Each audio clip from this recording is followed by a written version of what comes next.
So இதுக்கு ஒரு curiosity point ஒன்று இருந்திருக்கும்ல, லைக் இந்த ஒரு இன்சிடென்ட் தான் எனக்கு ரொம்ப இம்பாக்டாக ஸ்டார்ட் பண்ணுறதுக்கு அப்படின்ட்டு.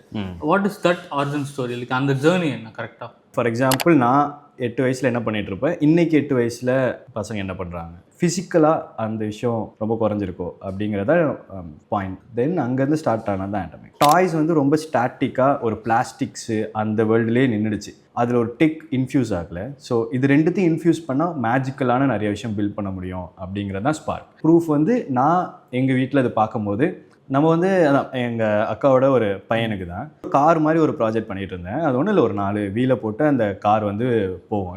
பேசிக்கலி ஒரு ரிமோட் கண்ட்ரோல் கார். பட் ஆனால் அதை கன்சியூம் பண்ணி வாங்குகிற எக்ஸ்பீரியன்ஸை விட அந்த பையனே அதை பில்ட் பண்ணி ஓட்டும் போது அந்த ஓனிங் ஆஃப் இட் ரொம்ப அதிகமாக இருந்துச்சு. அது முடிச்சுட்டு போய் இல்லாட்டி காட்டுறது, இது நான் பண்ணேன், இங்கே பாருங்கள், இதில் 4 மோட்டர் இருக்குது, இந்த மோட்டர் நான் இப்படி பண்ணேன். அந்த இதெல்லாம் தான் அந்த ஸ்பார்க்குக்கான ஃபர்ஸ்ட் ஸ்டெப்ஸாக நான் பார்க்குறேன்.